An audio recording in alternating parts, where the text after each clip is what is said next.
Guerra das Malvinas, conflito travado entre Argentina e Reino Unido em 1982, é repleta de peculiaridades e histórias que vão muito além do campo de batalha. A própria situação em que a guerra foi travada, nunca tendo sido formalmente declarada, chama a atenção. Ademais, em um mundo dividido pela geopolítica da Guerra Fria, pelo menos em teoria, ingleses e argentinos estavam do mesmo lado contra a chamada ameaça vermelha. Fato é que entre 2 de abril e 14 de junho de 1982, ambas as nações se enfrentaram nas gélidas águas do Atlântico Sul. O Brasil permaneceu neutro, mas com a entrada de um bombardeiro britânico em seu espaço aéreo, foi dado o código Rojão de Fogo, o indicativo de que uma missão real estava em curso. Por pouco não se tornou um beligerante na guerra. 41 anos depois, a Guerra das Malvinas ainda é uma pedra no sapato da Argentina e do Reino Unido. O conflito pela posse de um arquipélago na extremidade austral do Atlântico permanece sem solução e para as Nações Unidas, as Malvinas são consideradas um território em disputa. Os argentinos desafiaram a poderosa força britânica em um dos lugares mais inóspitos do planeta. Eu sou o Sidney Góes e você está no Placebo. Vem comigo, que no caminho eu te explico.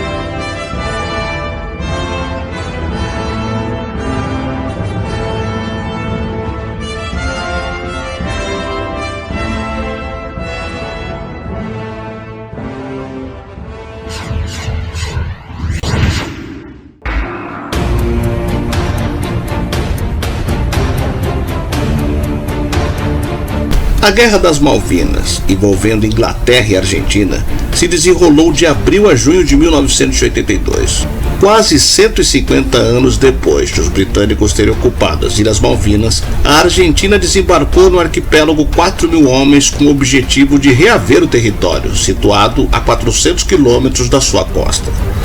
3 dias mais tarde, o governo do Reino Unido reagiu, mobilizando sua marinha e força aérea. Internamente, a situação tanto na Inglaterra quanto na Argentina não iam bem. Os ingleses experimentavam as reformas neoliberais de Margaret Thatcher, enquanto os argentinos viviam sob o jugo do general Leopoldo Galtieri, ditador que via os índices econômicos e sociais do país, governado com mão de ferro, piorarem a cada dia. No intuito de desviar o foco das perseguições cometidas pelo governo e da situação caótica atravessada pelo país, Galtieri apelou ao patriotismo do povo, conclamando as massas à luta. Para tal, reacendeu uma rivalidade histórica com a Inglaterra pela posse das Ilhas Malvinas. O que parecia ser apenas retórica acabou desencadeando um conflito internacional que por pouco não mergulhou toda a América do Sul em guerra. De início, os argentinos obtiveram uma vitória rápida, pois a guarnição britânica nas ilhas era pequena e não oferecia forte resistência.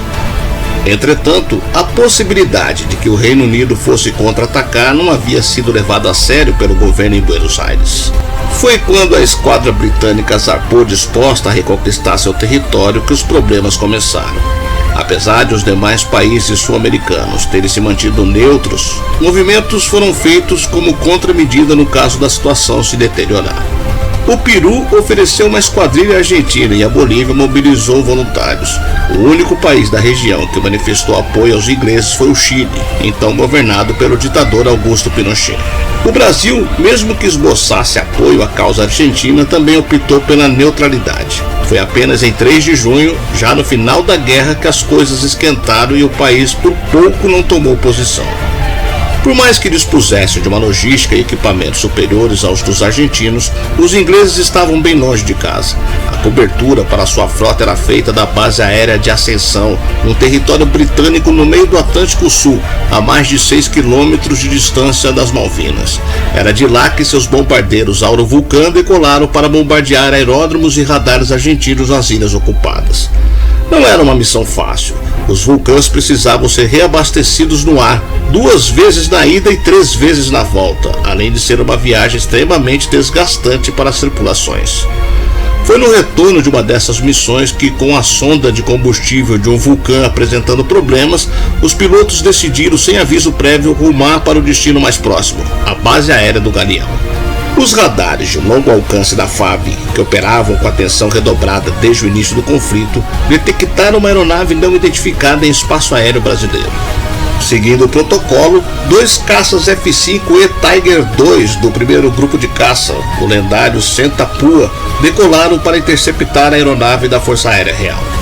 Como não sabia do que se tratava, apenas que era uma aeronave militar não identificada, o código Rojão de Fogo foi acionado, indicando que uma missão real estava em curso.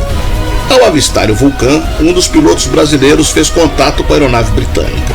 De início, os ingleses mantiveram silêncio de rádio, mas, na iminência de um abate, explicaram a situação e seguiram as diretrizes da FAB, recebendo então permissão para pousar em solo brasileiro. Antes de serem avistados, haviam se livrado dos documentos confidenciais que levavam a bordo dos mísseis atirador AGM-45, lançando-os ao mar. Todavia, apenas um dos mísseis se soltou do gancho, enquanto o outro ficou preso na aeronave até chegar ao solo. Assim que pousaram, tripulação e aeronave foram detidos, pois, pelas regras de guerra, ao pousar em um país neutro, tropas e equipamentos oriundos das nações beligerantes devem ser retidos, não podendo voltar ao conflito. Nos bastidores, tal medida gerou protestos de Margaret Thatcher, que secretamente pediu que o governo dos Estados Unidos interviesse junto ao Brasil. O mesmo não precisou ser feito, pois 9 dias depois do episódio, o Brasil permitiu que partissem, com a condição que não retornassem à guerra. Os ingleses concordaram. De todo modo, àquela altura o vulcão já não era mais necessário, já que em 14 de junho as hostilidades chegaram ao fim. Quanto ao míssil que os ingleses não conseguiram descartar no mar, sabe-se que foi apreendido. Seu destino, porém, permanece incerto.